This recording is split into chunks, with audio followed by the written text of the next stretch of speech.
Hi guys, my name is Lana and I am Canadian. Why am I here today? Because we are here in Toronto. We are trying to realize and analyze what we can do. So we are holding today public hearing, and it's about to name how we can name legally here in Canada Russian Federation as a terrorist state and what we should do for that. I'm proud to be Canadian. I was away in Mexico when Russia invaded Ukraine.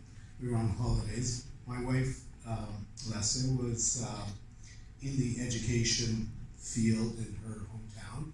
She was director of education, and she was really bothered by the situation. She took care of kids in her community, and she was bugging me because my English is a lot better than hers to write to Christy Freeland and to get on the bandwagon and do stuff. So I spent my vacation in Mexico while she was 24/7 on the phone to Ukraine, and I was writing emails and stuff.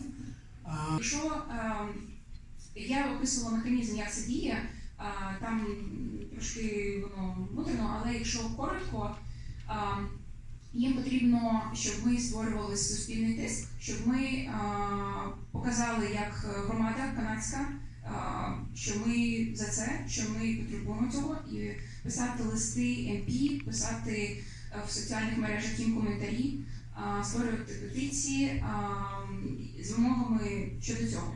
Чому, наприклад, деякі люди виходять з вимогами, що ось ні, давайте спочатку там визнаємо Росію країною терористом. Ми всі хочемо це зробити, але більш ефективно і краще буде, якщо ми спочатку створимо суспільний резонанс і заберемо ці кошти з Канади в Україну, тому що якщо визнати країну терористом, Росію, то ці кошти зможуть забрати фізичні особи, а також громадяни інших країн, які постраждали від російського тероризму. Currently under personal sanctions, and I have a very precise answer. 46. It's not even a quarter of Putin's oligarchs. The rest can enjoy their stolen money, yachts, luxury property, everything around the globe with no problem at all. This is not acceptable. So my call to action to all the activists who join rallies, who organize rallies, to everybody, this must become one of the key slogans. Sanction them all. Everybody, every single person. None of them must be able to use that money they looted in Russia. That's not acceptable. And any of these targets wouldn't make sense from military standpoint. However, Russia is still doing it. Why? Because they're hoping to spread a fear and hopelessness amongst Ukrainians. They want to force people to choose between their personal safety and the future of the entire nation and entire country. Essentially, they turned the entire country into a hostage of the bizarre and wild vision of what Russia has to be. The notion is if it's not the way, then there will be repercussions and death. This is the definition of terrorism. And Russian terror against Ukraine is the biggest ever instance of terror that the earth has seen. I know that many Ukrainians are very, very active and they want to help, but they think, what can I do? Like, what is my impact on that? Like, how, if I go to this protest, how it helps? Or if I write something on social media, how it helps? But it actually does.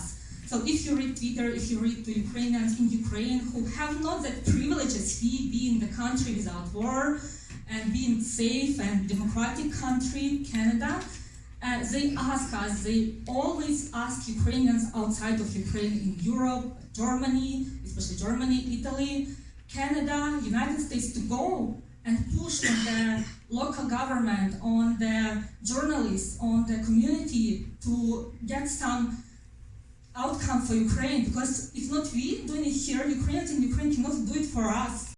Don't see results. A lot of people lose hope. This is one of the reasons why they don't have.